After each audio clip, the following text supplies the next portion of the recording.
જય શ્રી રામ। ધીરે ધીરે કહે ને કે પેલા તુરબત થાય, ચાદર નાખે અને પછી એક આખો મોટો વિસ્તાર થાય, જમીન લેન્ડ જેહાદ।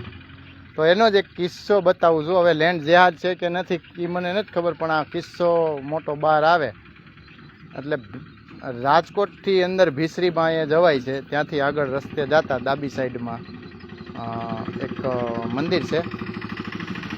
હવે મંદિરના નામે તુરબત ઊભી કરી દેવામાં આવી છે। ધીરે ધીરે મંદિરમાં એક જોઈ લ્યો, તમે લાઈવ જ બતાવું છું।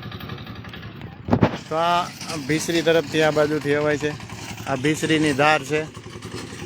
આ રોડ કાચા રોડેથી આવો એટલે એક આ આવે, જો આ ચૂંદડી લાગી આપણને એક ટાઈમે જોતા તો એમ થાય કે આપણું હિન્દુસ્તાનનું મંદિર છે।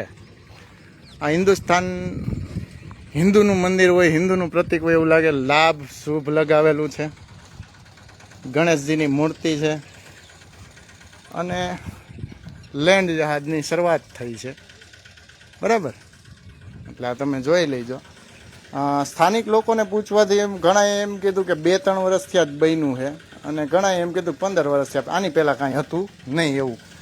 એટલે આ ચાદર ચડાવી દેવામાં આવી છે, આમ તમે જોઈ શકો છો। અને 2 પથ્થર મારી અને જોવા નાનકડે એમથી તુરબત આવી રીતના બનાવી દેવામાં આવી। અને અહીંયા નાગ બાપા, બરાબર। તો આવી રીતના લેન્ડ જેહાદની શરૂઆત ભીસરી ગામ। એટલે હવે તમારું કામ છે પ્રશાસન સાથે કેવી રીતના વાત કરી આવી લેન્ડ જેહાદ, સરકારી જમીન ઉપર જે લેન્ડ જેહાદ થાય છે એને હટાવવું। એટલે અમારાથી જેટલો પ્રયાસ હોય એટલો અમે રૂબરૂ જમીની સ્તર ઉપર કાર્ય કરવાની અમારી તૈયારી છે। મરવાની તૈયારી જ છે, મરવામાં અમે કાંઈ આગળ પાછળ જોવાના નથી। તો દૂરથી તમે જુઓ તો તમને ખ્યાલ આવશે કે તમને એમ થાય કે આ હિન્દુનું મંદિર છે ને। આ નજરામાં તમારો કિસ્સો છે, દૂરથી જોવો એટલે એમ થાય ચૂંદડી લગાવેલી, ડેરી બનાવેલી, તો એમ થાય કે હિન્દુનું મંદિર છે ને આપણા હિન્દુ અંધશ્રદ્ધાળુ હારા આવી વસ્તુમાં ધોયડા જ જાય। જોઈ લ્યો, આ ચારે બાજુથી તમને આખો નકશો બતાવી દો। આ કબજો કરી લીધો આવી રીતના। અહીંયા પહેલાં કાંઈ હતું નહીં, સ્થાનિકોનું કહેવાનું છે ગામમાં કે અહીંયા પહેલાં કાંઈ હતું નહીં।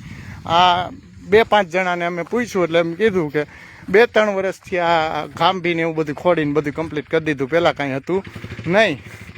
પણ હિન્દુઓને બેવકૂફ બનાવવાને, હિન્દુઓને શ્રીફળ વધારવાને આવવા માટે શું કરવું જોઈએ? ધીમે ધીમે જગ્યા કેમ મોટી કરવી જોઈએ, આ પ્લાન જ હોય આ લોકોનો। તો તમે જોઈ શકો છો, આ છે, તમને અમે બતાવી દીધું। જય શ્રી રામ મિત્રો, બરાબર। હવે કાયદાકીય પ્રક્રિયામાં કેવી રીતના કરવું અમે અમારાથી થાય એટલું કરીશું। તમે કેમ મદદ કરો છો અમે જોઈ લઈએ। આ તુરબત બતાવી ને તમને। જય શ્રી રામ।